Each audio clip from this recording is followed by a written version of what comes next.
Dust swirls across the Montana ridgeline as hooves pound dry earth. Custer halts, scanning the valley below with narrowed eyes. Smoke rises in thick columns from a vast encampment hidden in the river's bend, far larger than any scout had reported. His officers exchange uneasy glances. The air hums not with wind, but with the distant murmur of thousands unseen. Orders are barked. The column splits. Men ride toward destiny, unaware they've already crossed the threshold of no return. The Little Bighorn campaign unfolded across southeastern Montana territory during 1876 as U.S. Army forces advanced against defiant Lakota and Cheyenne bands.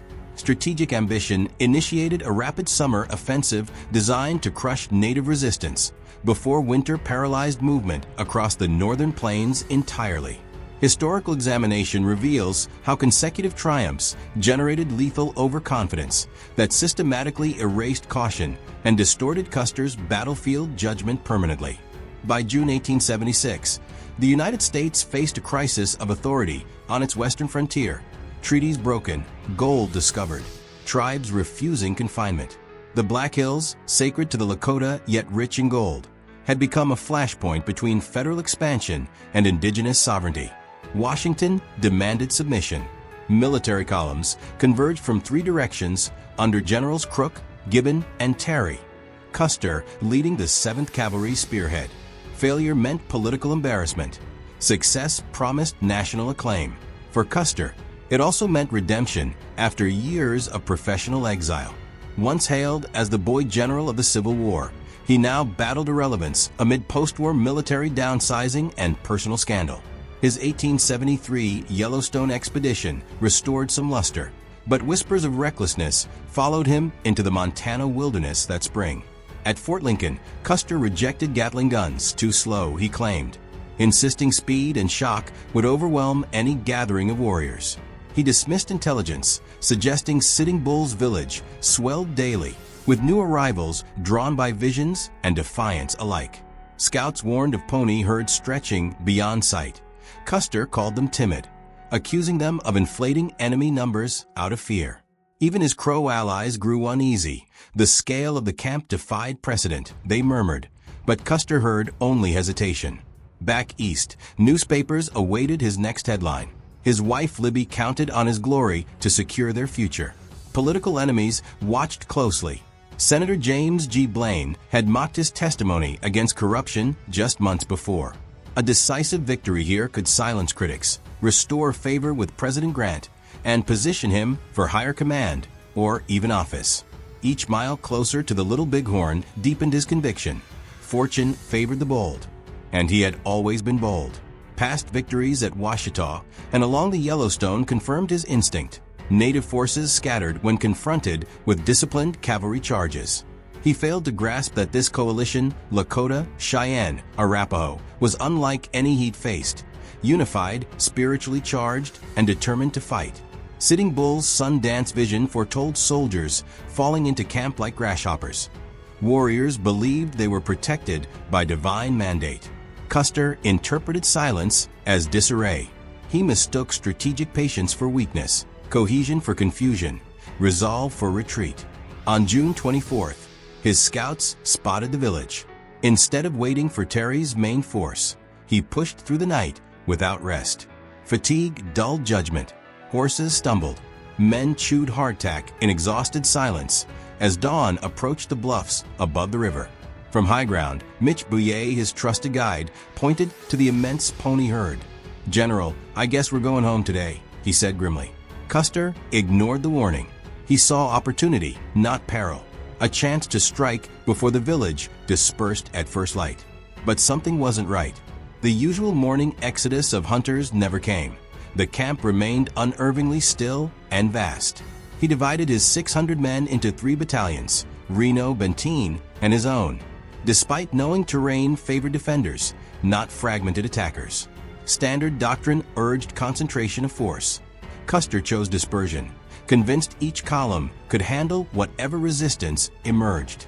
What he didn't realize was that Crazy Horse and Gall were already mobilizing hundreds of warriors along concealed ravines. Reno's detachment charged first, met not by fleeing families, but by a storm of mounted fighters surging from the dust. Panic seized Reno's men. They retreated in chaos, abandoning wounded, leaving Custer isolated on the far ridge. Benteen, ordered to bring packs and support, hesitated, confused by contradictory messages, wary of plunging into unknown terrain alone. The warning signs were already there. Arrows flying in disciplined volleys, warriors coordinating flanking movements. No sign of rout or fear. Custer's trumpeters sounded charge after charge, but each assault dissolved against waves of counterattacks from superior numbers. He shifted positions desperately. First Medicine Tail Coulee, then Calhoun Hill, finally Last Stand Hill. Each move more defensive than the last. This decision would change everything. No courier reached Terry in time. No reinforcements arrived before the sun reached its zenith. History had seen this pattern before. Leaders mistaking audacity for strategy, speed for security, reputation for reality. Communication broke down. Smoke signals, not telegrams, carried news across the plains, and Custer had no code for them. His assumption that the village would flee upon contact proved catastrophically wrong. Instead, it coalesced into a single fighting force. Groupthink permeated his inner circle. Junior officers deferred to his legend, suppressing doubts that might have altered the plan. Even when Reno's shattered battalion regrouped with Benteen, they heard gunfire to the north, but dared not advance alone. Custer, meanwhile, faced encirclement. Warriors closed in from all sides, cutting off retreat, overwhelming position after position. Ammunition ran low. Horses were shot for cover. Men fought back to back as the circle shrank beneath relentless pressure. The irreversible moment came not in a council, but in motion, when Custer chose to attack immediately rather than wait. Heat shimmered over the bluffs.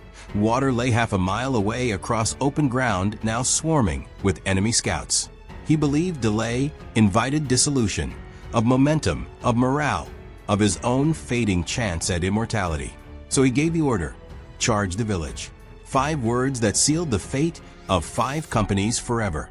Within an hour, every man under his direct command lay dead, bodies stripped, mutilated, left beneath a sky indifferent to glory. Reno and Benteen survived by digging in on a nearby hill, besieged until Terry's column arrived 2 days later.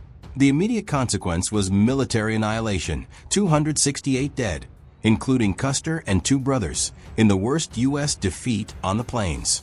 News stunned the nation. 4th of July celebrations turned somber. Headlines shifted from conquest to catastrophe overnight. Politically, the disaster galvanized Congress, not to reconsider policy, but to fund total war against the remaining free tribes. The psychological blow to the Army's myth of invincibility echoed far beyond Montana's river valleys. Ironically, Custer's death achieved what his life could not: eternal fame, though not the kind he sought. His name became synonymous not with victory, but with hubris, a cautionary tale etched in blood and stone. The Lakota and Cheyenne won the battle but lost the war. Within a year, most surrendered under relentless military pressure. Sitting Bull fled to Canada. Crazy Horse was killed resisting imprisonment. The Black Hills were seized regardless of treaty rights. Custer's overconfidence did not merely cost lives. It accelerated the very destruction he claimed to prevent through swift action. His belief that speed compensated for uncertainty blinded him to the one variable he couldn't control: the enemy's will to fight. The deeper behavioral pattern revealed here transcends the 19th century. Repeated success breeds dangerous certainty in uncertain environments. Leaders who equate past victory with future infallibility often ignore evolving threats, dismissing dissent as disloyalty or fear. From Napoleon in Russia to modern boardrooms, the psychology of invincibility repeats until reality intervenes with brutal clarity. Custer's tragedy was not arrogance alone, but the erosion of situational awareness under the weight of self-made legend. He stopped seeing the battlefield as it was, and saw only the stage for his next triumph. Today, as then, institutions reward decisiveness, but rarely audit the assumptions beneath it until failure demands accountability. The lesson endures. Confidence untempered by humility, intelligence, and adaptability becomes not strength, but fatal vulnerability. History is shaped by human decisions. Human decisions are shaped by psychology, especially when pride drowns out perception. On the morning of June 25, 1876, Custer rode down Ash Creek, convinced destiny walked beside him in cavalry boots. He did not see the thousands waiting in the cottonwoods, nor hear the drums calling warriors to defend their children. Maps in Washington showed blank spaces labeled Indian Territory. Custer saw only terrain to be crossed, not people to be reckoned with. His reconnaissance was cursory, his planning rushed, his contingency non-existent, because he assumed none would be necessary. War rooms then had no satellite imagery, only sketches and scout reports. Yet even those were filtered through his expectations. When Mitch Bouillet said, "You'll find more Indians in that valley than you ever saw together," Custer smiled and pressed on.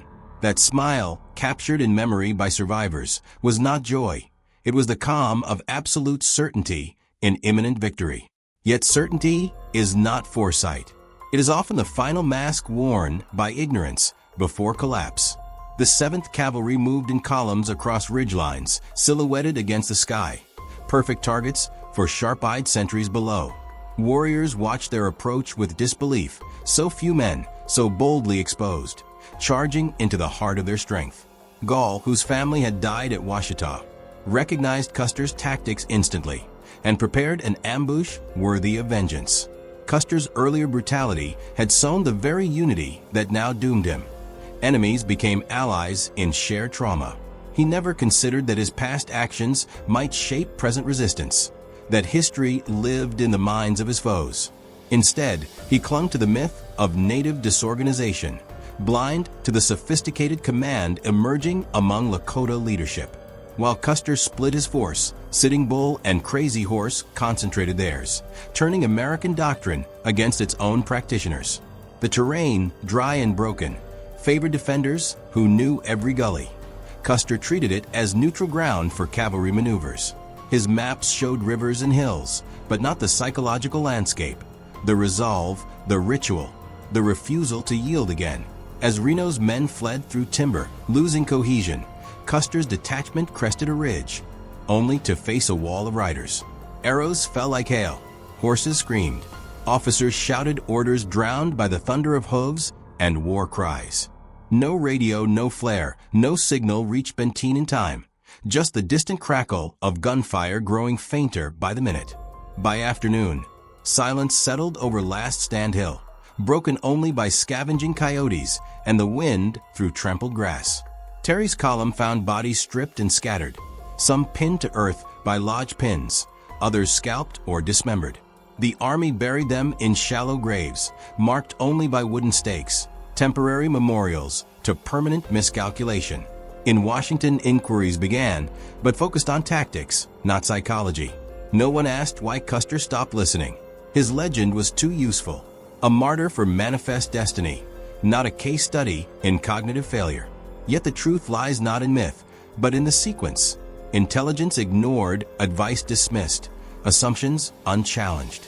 Overconfidence after repeated victories created a feedback loop where doubt became disloyalty, caution became cowardice. He surrounded himself with believers, not skeptics, and in war, skeptics save lives. The Little Bighorn remains a monument not to native ferocity, but to the perils of unchecked self-assurance in command. Modern militaries study it not for terrain, but for decision-making, how perception narrows under pressure and prestige. Custer's error was not aggression, but the absence of adaptive thinking when conditions defied expectation. He expected flight, he got fight. He expected fragmentation, he got fusion. He expected history to repeat, he became it. The psychological driver, overconfidence after repeated victories, transformed strategic risk into suicidal certainty within a single morning. It took less than 3 hours for an entire battalion to vanish from the rolls of the U.S. Army. Yet the roots of that collapse stretched back years, through glory, exile, ambition, and the hunger for vindication. Commanders since have faced similar choices: press forward on instinct or pause for clarity. Few pay so dearly for haste. The battlefield teaches harsh lessons. The enemy always has a vote, and overconfidence silences that voice until too late. Custer's last stand was not just physical. It was the final assertion of a worldview that refused to see reality. History is shaped by human decisions. Human decisions are shaped by psychology, especially when pride drowns out perception.